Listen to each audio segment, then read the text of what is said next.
Assalamualaikum warahmatullahi wabarakatuh. Yang terhormat Bapak Hermansyah Trimantara MPD selaku dosen pengampu mata kuliah Perkembangan Peserta Didik Usia MI atau SD.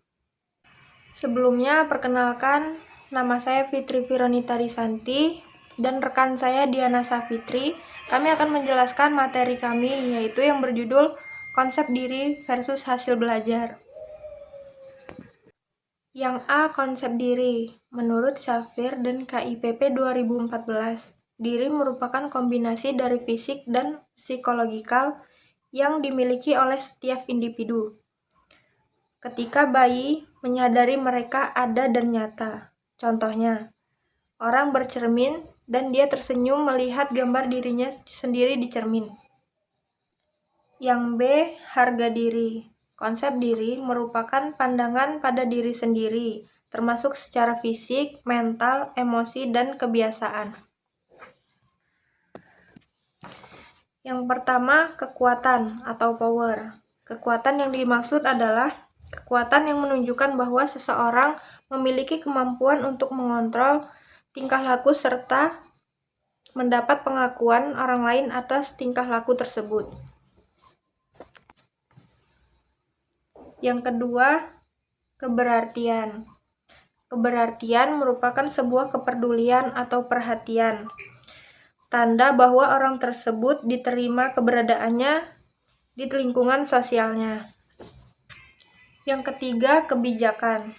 Kebijakan merupakan ketaatan untuk mengikuti dan bertingkah laku serta dengan etika, moral, agama, sehingga dampak pada anggapan seseorang yang melakukan hal tersebut adalah orang yang memiliki hal yang positif. Yang C. Perkembangan konsep diri. Menurut Santrok 2012, perkembangan konsep diri anak bertahun-tahun sekolah dasar dapat dilihat 3 karakteristik konsep diri sebagai berikut. Yang pertama, karakteristik internal. Anak-anak pada sekolah dasar lebih cenderung mengucapkan karakteristik psikologis dalam pendeskripsian diri dan cenderung kurang menyebutkan karakteristik fisik. Misalnya, anak-anak sekolah dasar cenderung mendeskripsikan diri mereka sebagai "aku anak yang pintar dan baik". Yang kedua, karakteristik aspek sosial. Selama proses bertahun-tahun pada tingkat sekolah dasar, aspek sosial dari pemahaman diri mereka meningkat. Pada fase inilah, anak-anak seringkali menjadikan kelompok-kelompok sosial sebagai acuan, sebagai pendeskripsi diri mereka. Yang ketiga, karakteristik perbandingan sosial. Pada tahap ini, anak-anak cenderung membedakan diri mereka dengan orang lain secara komparatif daripada absolut. Misalnya, anak usia sekolah dasar tidak lagi berpikir apa yang aku lakukan dan tidak dapat aku lakukan. D. Faktor yang mempengaruhi konsep diri dan harga diri. Faktor yang mempengaruhi konsep diri dan harga diri antara lain yang pertama, 1. Orang tua, yang kedua, kelompok sosial, yang ketiga, pengaruh kelas sosial. Konsep diri, motivasi belajar. Konsep diri merupakan pandangan terhadap diri sendiri dari berbagai aspek. Sedangkan motivasi yaitu dorongan yang timbul dari diri seseorang secara sadar maupun tidak sadar saat melakukan sesuatu. Motivasi sendiri dibagi menjadi 2, yaitu motivasi intrinsik dan motivasi ekstrinsik. Motivasi intrinsik yaitu motivasi yang timbul dari diri seseorang, sedangkan motivasi ekstrinsik adalah motivasi yang muncul dari individu itu sendiri. E. Motivasi belajar untuk siswa di jenjang sekolah yang berbeda.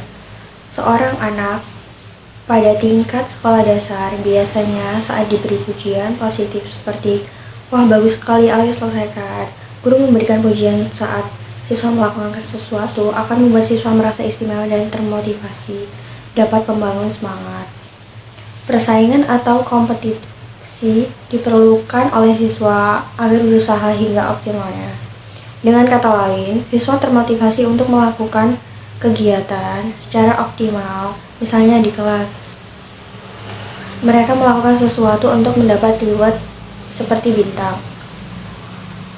Lalu, menggunakan media belajar yang baik dan sesuai dengan pembelajaran. Penggunaan media belajar yang baik sesuai dengan pembelajaran akan mempermudah siswa termotivasi. 2. Cara meningkatkan motivasi belajar siswa SMP dan SMA.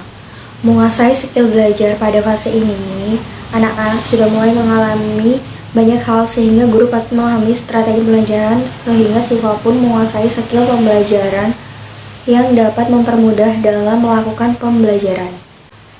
F. Pengaruh teman sebaya dan budaya terhadap konsep diri dan capaian akademik. Dalam beberapa penelitian diungkapkan bahwa teman sebaya dan budaya berpengaruh terhadap terbentuknya konsep diri seseorang.